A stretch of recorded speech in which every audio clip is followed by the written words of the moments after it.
neurologists have never found a thought in the brain. That's it. Neurologists have never found a thought in our brains. Neurologists have never found a thought inside of our brains. So that means they're outside of us.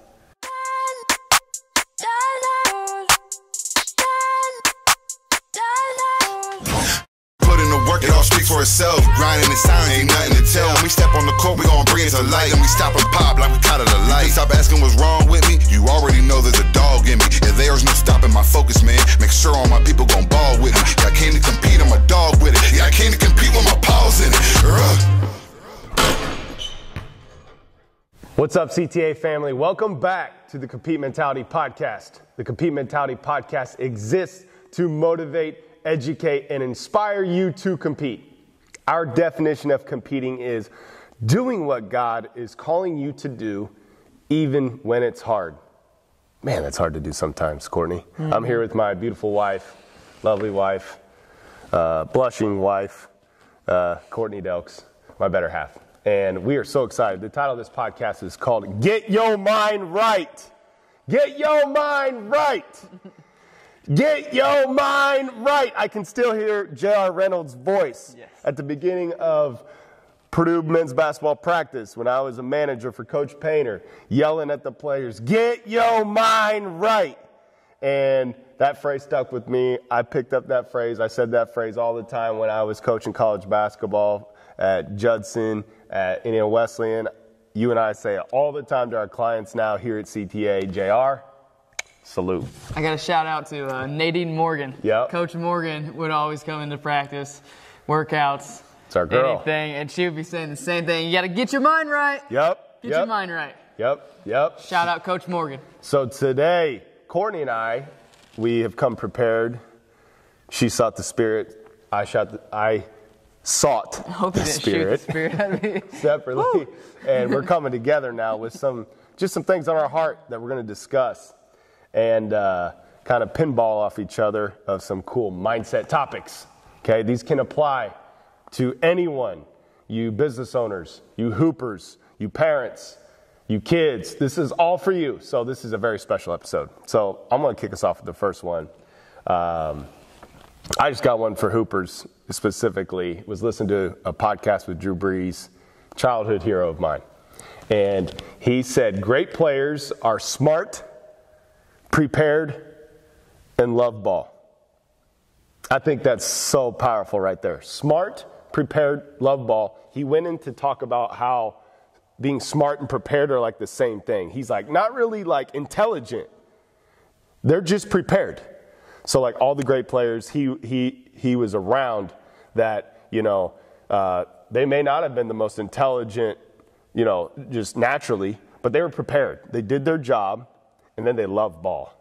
Like, that was what set them apart. They just loved it.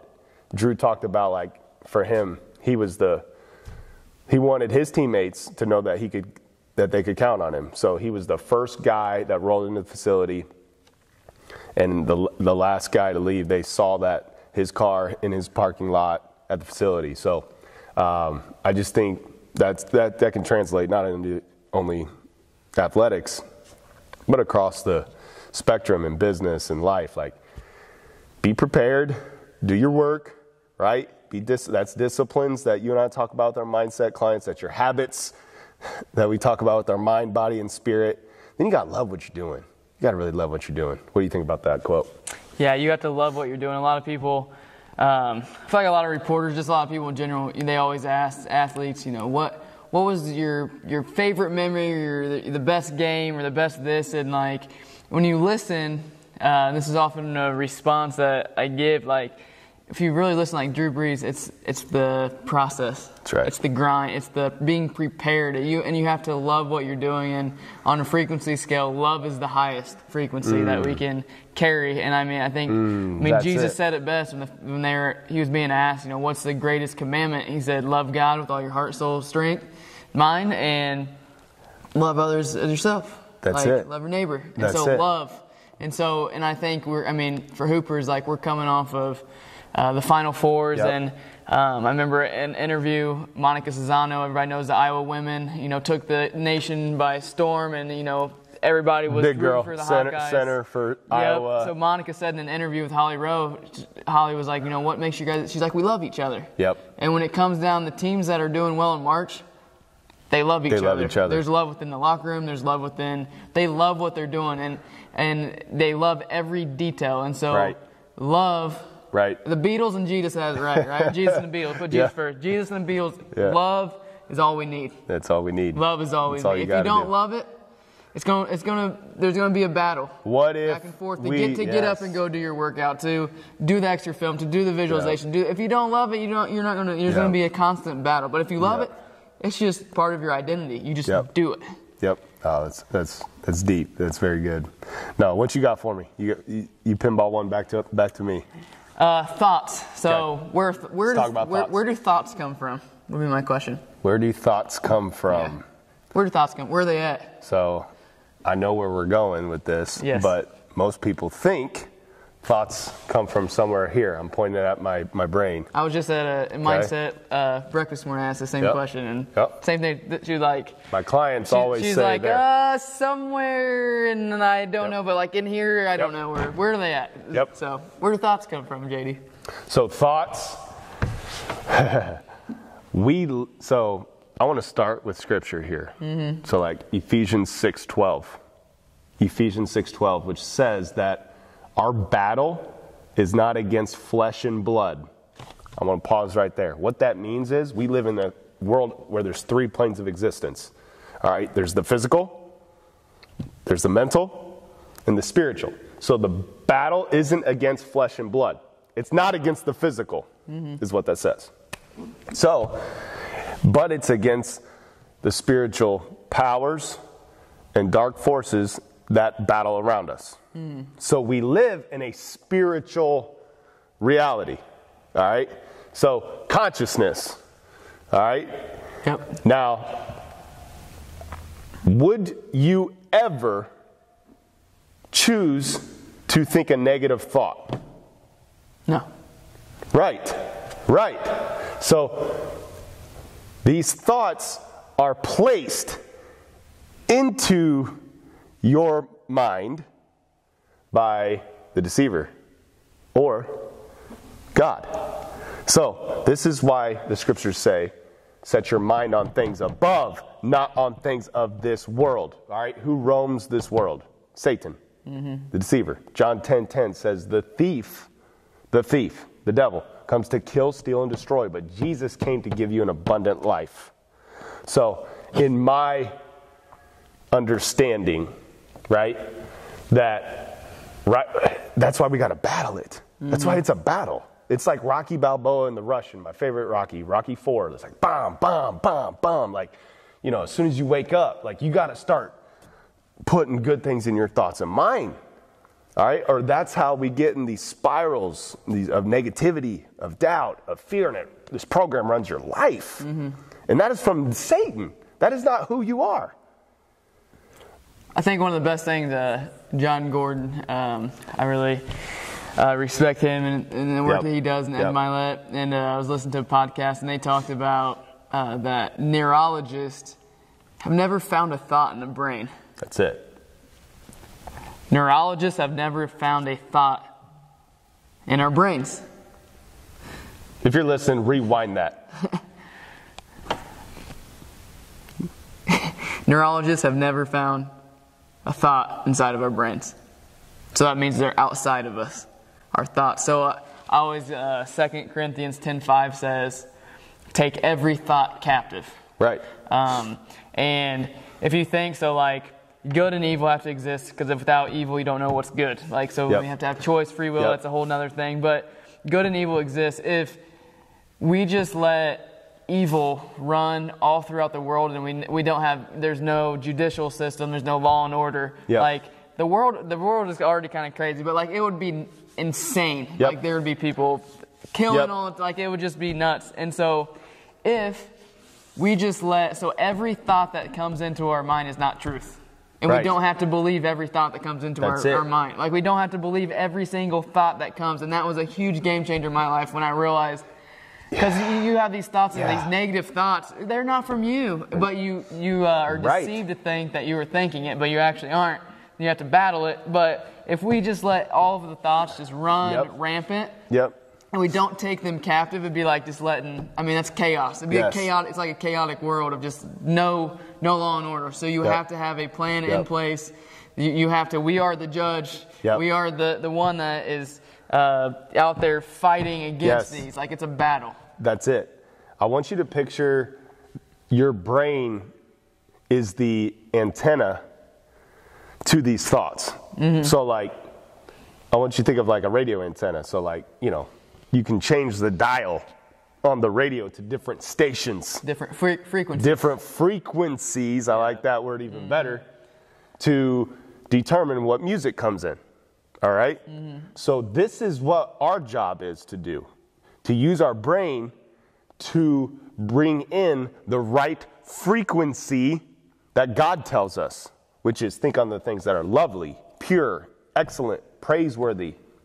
Think on such things. I think it's a great one. I've been studying a lot lately, JD, the story of Adam and Eve in the garden. And it's springtime. People are starting to get out, start playing their gardens. Our kids want us to play in a garden. I'm trying to figure out how to keep the dogs out. So maybe the dogs are the negative thought we got to keep out of the garden. But we're not doing a garden. No gardens. No gardens. So talking about the garden. So the question is, you know, why did Eve eat the fruit? Why did that, and then obviously Adam too. So why did Adam and Eve eat the fruit? So if I were to ask you that question.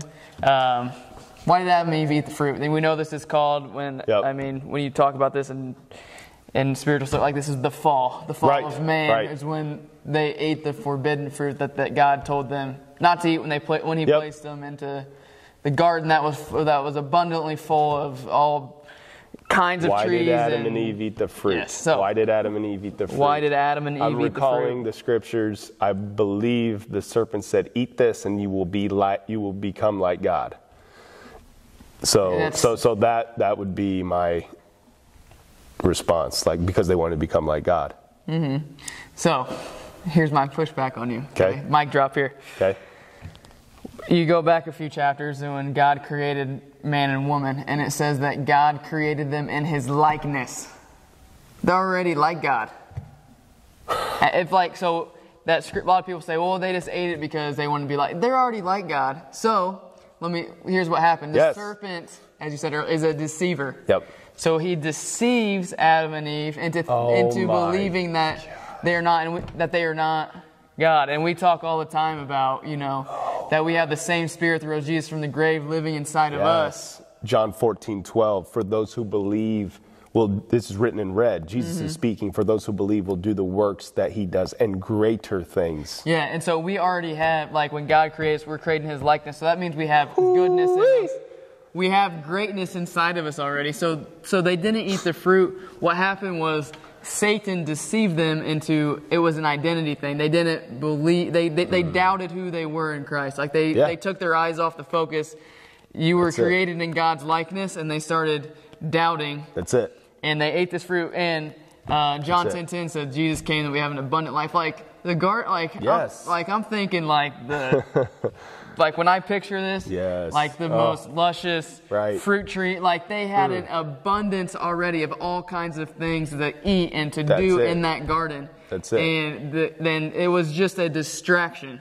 Yes. And how often, this is what I've been studying, how often God has given us so many gifts, and we focus on the one thing that we're being like, we lack this. That's it. The only thing they felt like they lacked because they couldn't eat that fruit. No, you're not. Like, you are already made. We all, everybody listening to this, you are made in the image and likeness of God. That's it. That's it. That's it. Wow. Man, that is so good right there. A unique design. Yes. We are uniquely designed. And you have a hope and a future. Yes. Yes, that is for you. That is for me. That is for everyone listening. Court, I want to bounce one off you. Ready for this? Okay, so this is a quote I got from John Gordon. I'm going to get you another one here.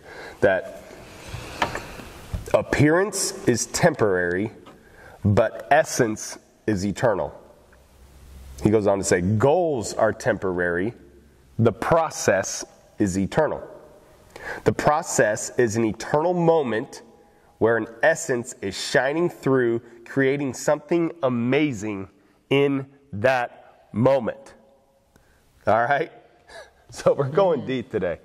Let me unpack that a little bit. Appearance is temporary, but essence is eternal. So we are eternal souls living in a temporary reality. Pause and rewind that again. We are eternal souls living in a temporary reality. Guys, this ain't it. The scriptures say in the New Testament that we're just passing through. We are just passing through. So once you realize this, and that the process is an eternal moment, like, it takes away all pressure of failing. It rids of all fear of trying when you understand this. That failure isn't real. The future isn't real.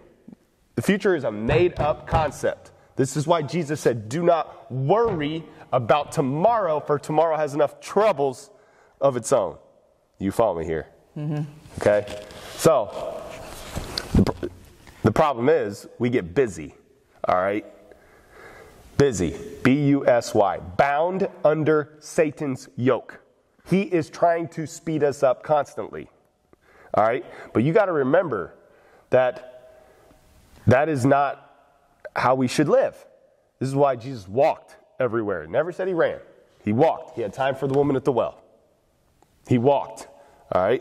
He would go perform miracles. Then he would retreat to the wilderness. He would go perform miracles, and he would go to the mountain. Right? The scriptures say, be still and know that I am God. We are eternal souls living in a temporary reality. That one blew me away this week.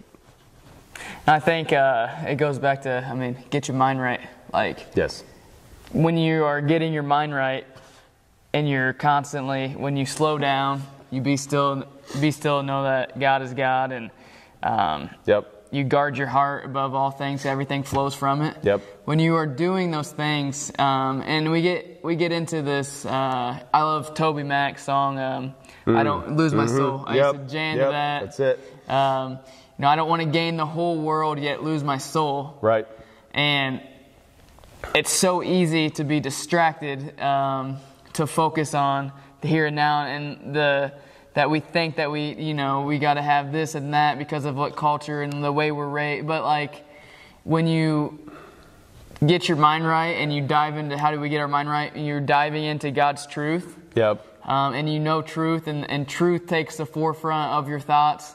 You live with an eternal mindset, and when you're able to live with an eternal mindset, you invest into things that are eternal. So your relationships, what you're doing in your marriage or in your relationship as a parent with parenting your kids, some things might seem like, I'm just doing this does this make, yes, it's making a difference, an eternal difference. Yes.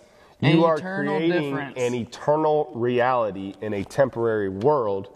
This is why Jesus said, bring heaven to earth. And a lot of people say, well, if we're just all going to die, does any of this even matter? Right. Yes, it does matter. Bring heaven to earth. Bring heaven to earth. And so, if the athletes, in your pursuit of your sports, it's not about the pursuit of success or fame or fortune. No. It's who are you becoming in the process, because the refining of what you're constantly doing in the process is making an eternal impact on your life. And we are light beings, and it's told. Let your light shine. Let your light shine. So, how many sports bring people together? That's it. I love the stories of people who are using sports for good, and they let your light shine.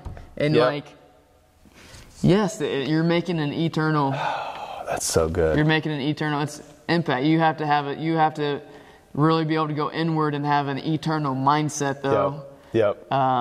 And your thoughts. If not, if you don't love it, like we talked about, and you don't have this eternal feeling of gratitude and Man, you're just showing. What are you doing? Yes. That would be the question. Like, what are you doing? That's it. What are you chasing? I would say. What are you chasing? That's it. So good. I got another get your mind right moment. This morning I'm driving. You were meeting with a client this morning, so I took the kids to school in our 1991 blue Ford single, the Bud truck, single cab, and we're sitting 3 deep right there, and headed to preschool, and I made them repeat, do your best, have fun, never quit. Do your best, have fun, never quit. And so I say, all right, guys, say, do your best. Caroline will be like, do your best, have fun, never quit, never quit. All right, do your best, have fun, never quit. Think if we lived by this motto. Do your best, Colossians 3:23, whatever you do, right? Whatever you do, do your best. We're here. God brought you to this. He's going to see you through it. Do your best. Like, how you do anything is how you do everything. Do your best. Have fun. Like, we get way too stressed out about life. Like, as much as we just talk about eternal, like, it's Ecclesiastes, man. Like, it's not that big a deal at the same time, but it's a huge deal at the same time. Like, it's everything and nothing, right? That's wisdom. That's wisdom when you understand that. So, and I think I want to piggyback. Have fun. Do your best, have fun, never quit. Yep. Like, that is what we need to be telling our youth in sports today. Like, this is a whole nother episode, but like, youth sports is a monster right now. Like, monster. Kids are not going to get scholarships in 3rd, 4th, 5th grade. Like, let the kids play. Let them have fun. I can remember being play multiple sports. Yes, I can remember playing Little League baseball and playing soccer and playing basketball and playing football and playing running track and like doing lots of different, because for one, on the science part of it, like, your body needs to be using different muscles and different things. Then your kids need to be coached by different coaches to learn different things from different coaches. Right. And like, parents, just let them have fun. Like, there's like, no wonder kids are so anxious today, because they're getting so much pressure put on them, and parents feel like they have this pressure. Like, this is for like, even parents, like, have fun. And like, your kids are little once. Have fun. Don't push them to have to do a certain thing. Like, once they get older, they might need to focus on some things, but like, let them have fun. Let the kids play. That's it. Jesus said, let the little kids come to me. Courtney Duck says, let the kids play. Then, that's it. Never quit. You're always in the fight. You're always in the fight. I don't care how much you're down. All right? I don't care how much you're getting beat by. No, that's not the attitude. When you're getting beat, just roll over and die. No, like, you're always in the fight till it's over. You're always in the fight. I encourage you guys, you mind right maniacs listening to this right now, like, do hard things. All right, do hard things. Find a habit that's hard. Find a hobby that's hard. I love being outside. I'm an outdoorsman. I'm a white-tailed deer hunter, and I'm going to tell you really quick a story about the Snowy 9. My cousin's listening. Man, I was hunting with them, and this is a story. Shout out to them. So I had hunted probably, and my wife is gracious, probably, 50 plus times one year. This was 2019. Let me I'll back it up. Go ahead. With the assumption, so we knew. We're preparing. We talk about preparing. Like, you're going out and figuring out the land, so because we want this to be something our family does together, and so like, you got to put the work in. You got to put the time in to figure out your properties, so that Grayson's getting an age now where he's going to start going hunting. Like, we want to know the right places to go to, and so that we can teach them. So he wasn't. I know a lot of people are like, dang, he went 50 times, but it was like, we have the clarity. We have clarity of where we're going. You aren't just abandoning. For me, I didn't feel abandoned as a hunting wife. Many hunting wives and farmers' wives feel like.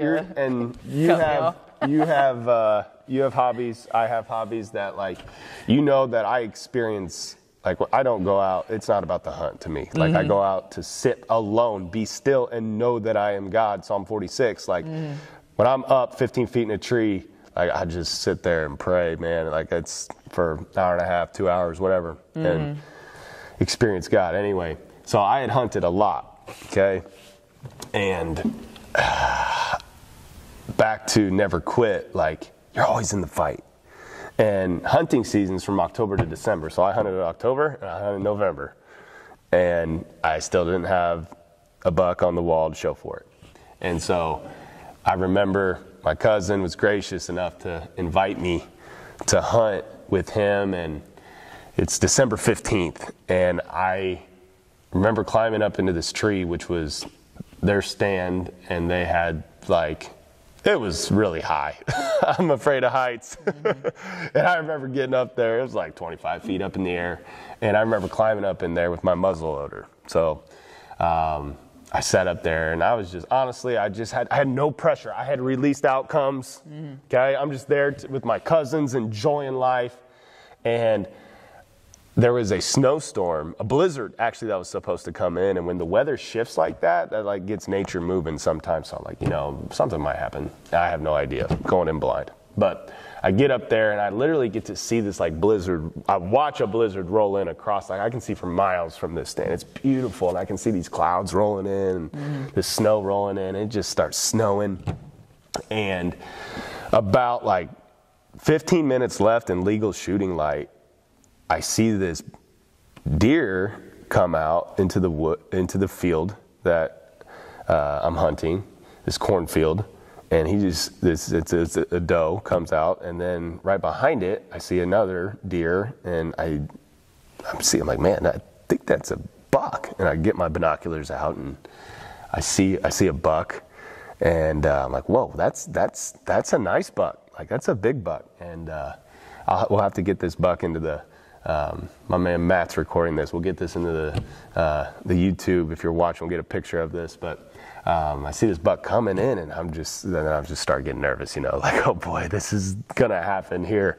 And if you're familiar with hunting, like I'm in a bow stand. So like, there's a difference to like a ladder stand, like it's comfortable, like it's comfortable. Like I'm in a small like stand, like my feet can fit on it, and my butt. There's nothing to like lay my gun on or anything. And this like the field's behind me, like I'm facing the woods, so like the field's behind me, and I turn around, like this deer, this beautiful buck that I'm ready to harvest just comes feeding into range, and it's about 90 yards away, broadside, head down. Eating the corn, I'm like, all right, this is it. Like, this is my shot. Like, it has to happen right here. And I remember, like, turning around like this telephone pole tree and, like, freehanding it in the air. And I shot that buck, and I saw it go down. And it was, like, truly, just to know when I saw that buck go down, 50 plus hunts, all the hard work, all the time, the analogies just came flooding in of like, you just can't quit. Like you just never quit. Can't quit. I'll never forget my cousins coming and helping me recover that deer. We were high-fiving and just talking about how good God is. And so it was a fun night, and call that buck the Snowy Nine. Snowy Nine. So you talk about in Ephesians 6:12 that we are in a spiritual battle. Our battle's not against flesh and blood. What are some things that we can do? So we already know that we've won the battle, right? Yep. We've won. Victory is ours. Yep. Jesus and the crowd. Like we know that we've already won. It doesn't mean that we still have a battle that's going on. Like right. Jesus, has not came back. Like there's still a lot of the story to be played out, but we know that we win. Yep. Okay. So what are some things that our listeners, like, how do we go into this? What's our game plan? Sports now, like, what's the game plan? How do we every day get our mind right? Right. What's the game plan for getting your mind right? Right. You are living in 3 planes of existence: the mental, the physical, and the spiritual. You need to have a game plan of how to exercise your mind, your body, your spirit on a daily basis. When you do this, all right? So here's the problem. God's voice is never He's never not talking to you. Okay? He always is, through all kinds of things. Problem is, we got the volume up on like everything else. On people, on worry, on insecurity, on what others think of us, on social, whatever. Okay? So you got to turn the volume down on all that stuff. And I got it. We need to be tuned into God's word. That's it. We need to do less listening, so we know that all the thoughts that come in, like not all of them are truth. There's negative, there's positive. Less listening of ourselves and more talking to ourselves. There it is. I can remember being out in my driveway and you're talking about never quit. And instead of going into, man, I'm tired, I don't want to do these extra 100 reps. Come on, Courtney, you got this. I remember like speaking, but in the same, like using scripture. I remember times in my life of like reciting out loud. Do not be anxious about anything, but by prayer and petition, present your requests to God. Which the peace of God, which passes all understanding, will guard your heart and your mind in Christ Jesus. That's how you prepare every single day. Have a plan for your mind, for your body, for your spirit. I call these weapons of mass destruction, WMDs. These are your habits. Like when you release them, you're going to get results. So this is journaling, this is meditation, this is prayer, this is reading God's word. This is alive and active. Yes, this is moving in a way you enjoy. Exercising. When you do those habits, you're going to get results. That's going to draw you near. James 4:8, draw near to God, and He will draw near to you. So, thank you for joining us today. We're grateful that you are tuning in. We're grateful to you for grateful for our audience, and we want to encourage you that you got what it takes. Go live into your unique design, and as always, compete. Do what God calls you to do, even when it's hard.